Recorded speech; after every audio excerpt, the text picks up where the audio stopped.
Save Aravalli, save Aravalli, Aravalli को बचाओ। अगर अरावली नहीं रहता है तो हमारे भविष्य को खतरा है, हमारे पर्यावरण को खतरा है। ऐसे शब्द आपने बहुत सुना होगा बीते दिनों। इन दिनों हैशटैग सेव अरावली का जो नारा है वो बहुत ज्यादा प्रचलित हो रहा है। क्या है मामला? सुप्रीम कोर्ट का इसमें क्या भागीदारी है?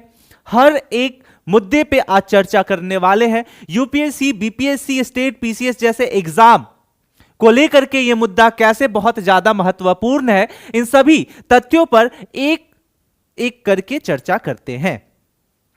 लेकिन उससे पहले कुछ पंक्तियां आपको मैं बताना चाहूंगा जो वर्तमान में अरावली की स्थितियों को बयां करती है।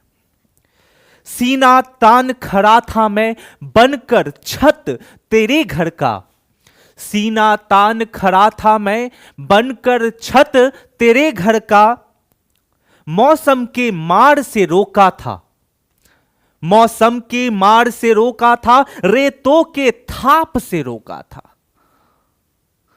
कब अपनों ने ही सौदा कर डाला मेरे घर का, मेरे घर का।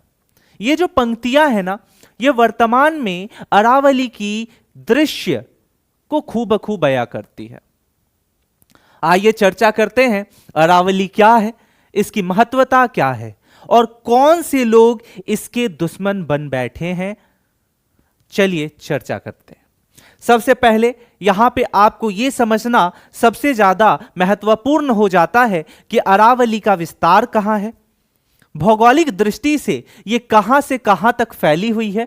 तो यहां पे आप देखेंगे कि अरावली का जो विस्तार है वो आपके गुजरात से लेकर के दिल्ली के रायसेना हिल्स तक है, दिल्ली के रायसेना हिल्स तक है। और अरावली का जो मोस्ट पार्ट मतलब अधिकतम भाग वो आपके राजस्थान में पड़ जाता है। राजस्थान में ये राजस्थान को दो भागों में विभाजित करता है, पार्ट 1 एंड पार्ट 2। अब जरा सा यहां पे गौर फरमाइएगा कि अगर अरावली बीच में ना हो तो क्या इंपैक्ट हो सकता है।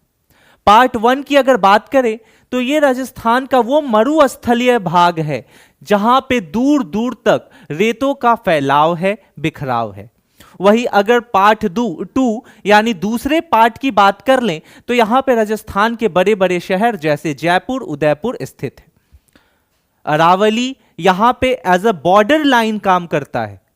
इस तरफ का जो रेत है, जो सबसे बड़ा भूताप है, उसको रोकता है इस तरफ आने से। इसको और अच्छे से समझते हैं, इस वाले नक्शे को आप अच्छे से देखोगे तो आप अच्छे से समझ पाओगे। कैसे समझ पाओगे? तो यहां पे दो मैप है, map number 1 and map number 2। 1 by 1 सबसे पहले हम इसको समझते हैं ताकि आपकी अंडरस्टैंडिंग जो है वो काफी अच्छी हो जाए। एग्जाम्पल के तौर पे ये वर्तमान में अभी अरावली है, ठीक है, ये आपका थार डिजर्ट है। और अगर इधर से आने वाले जो भी साउथ एंड वेस्ट विंड है उसको ये रोकता है। इससे क्या होता है कि आपके east and north east state का जो पोर्शन है, ये पोर्शन आपका जो है वो काफी अच्छा बना होता है। यहां पे समय पे जो है वो मॉनसून आता है। साथ में ही यहां पे जो डेल्टाई क्षेत्र है जैसे सुंदरवन डेल्टा, ये सभी जो है काफी ज्यादा महत्वपूर्ण रोल प्ले करता है। आपको अच्छे से पता होगा कि what is the important of Sundarban delta. लेकिन जरा 2 सेकंड के लिए यह मानते हैं कि यहां पे हमारा जो अरावली है इसको हटा दिया जाए तो सबसे पहले क्या होगा? सबसे पहला जो प्रभाव पड़ेगा वो प्रभाव यह पड़ने वाला है कि आपका जो थार डिजर्ट है इसका फैलाव होगा, यानी कि एक्सटेंशन हो जाएगा। क्या हो जाएगा? इसका एक्सटेंशन हो जाएगा। जैसे कि अब इससे कौन कौन से स्टेट प्रभावित होंगे?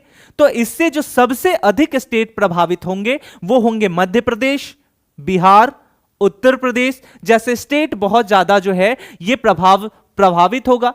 साथ में ही जो यहां पे रिवर्स है, जो यहां पे रिवर सिस्टम है वो बहुत ज्यादा जो है इफेक्ट करेगा। जैसे कि गंगा का जो प्लान है वो पूरा का पूरा इफेक्ट कर जाएगा। यहाँ जो गंगा रिवर है वो इफेक्ट करेगा, जो यमुना रिवर है वो इफेक्ट कर जाएगी, और साथ में ही यहाँ पे बहुत ज्यादा जो है वो सूखा देखने को मिलेगा। अगर गंगा इफेक्ट करेगा तो उससे क्या होगा, तो उससे सुंदरवन का जो डेल्टाई क्षेत्र है इसमें आप देखोगे कि जो वाटर में सैलिनिटी है वो सबसे ज्यादा बढ़ जाएगा, इरेगुलर मॉनसून होगा, नॉर्थ ईस्ट जो है वो इफेक्टेड हो जाएगा। अकेले ब्रह्मपुत्र रिवर से जो है वो पॉसिबल नहीं हो पाएगा ये एरिया जो कि सुंदरवन डेल्टा को जो है वो मैनेज कर सके। तो ये सारे प्रॉब्लम्स जो हैं काफी ज्यादा देखने को मिलेंगे। साथ में बहुत ज्यादा यहां पे जो टाइगर रिजर्वायर है वो इफेक्ट करेगा। तो ये सारी चीजें आप यहां पे देख सकते हैं। जरा इस पूरे मैप को अच्छे से देखिए। अगर अरावली ना रहे तो किस तरीके से मध्य प्रदेश जो है इसमें एक्सट्रीम हीट हो जाएगा, पूरा का पूरा जो है सूखा का माहौल हो जाएगा, और यहां पर जो रिवर्स हैं वो सभी के सभी सूख जाएंगे। जो सबसे ज्यादा उपजाऊ क्षेत्र कहने वाला गंगाई मैदान है वो सूख जाएगा। तो ये सारे जो है ये इफेक्ट आपको देखने को मिलते हैं। अब आई होप कि आपको इस मैप को देख करके अरावली के इंपॉर्टेंस को समझ में अच्छे से आ रहा होगा। ये सारे इफेक्ट्स हैं। साथ में ही आपको एक और मैं दिखाता हूं पीआईबी के रिपोर्ट के अकॉर्डिंग।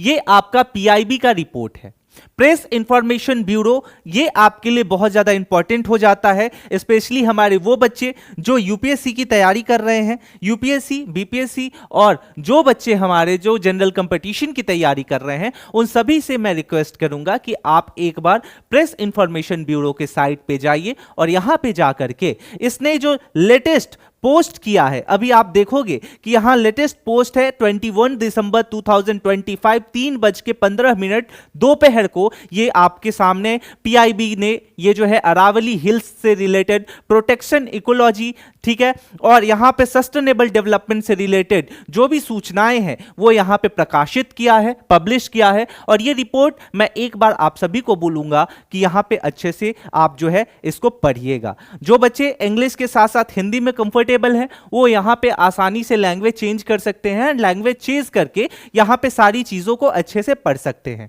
तो ये सारी जो रिपोर्ट है आपके लिए बहुत ज्यादा महत्वपूर्ण हो जाता है। अरावली अभी के समय में बहुत ज्यादा जो है हॉटेस्ट टॉपिक बना हुआ है, और इन सारी टॉपिक्स को आपको अच्छे से समझना है। आई होप कि मेरे द्वारा ये प्रेजेंटेशन आपको काफी समझ में आया होगा। ये जो मैप है, ये मैप के थ्रू आपको सारी समस्याएं समझ में आई होंगी। अगर ये वीडियो आपको अच्छा लगा, हमारे चैनल को सब्सक्राइब कीजिए, वीडियो को लाइक कीजिए। मिलते हैं ऐसे ही अगले इंफॉर्मेटिव वीडियो के साथ, तब तक के लिए स्टे सेफ, टेक केयर, जय हिंद।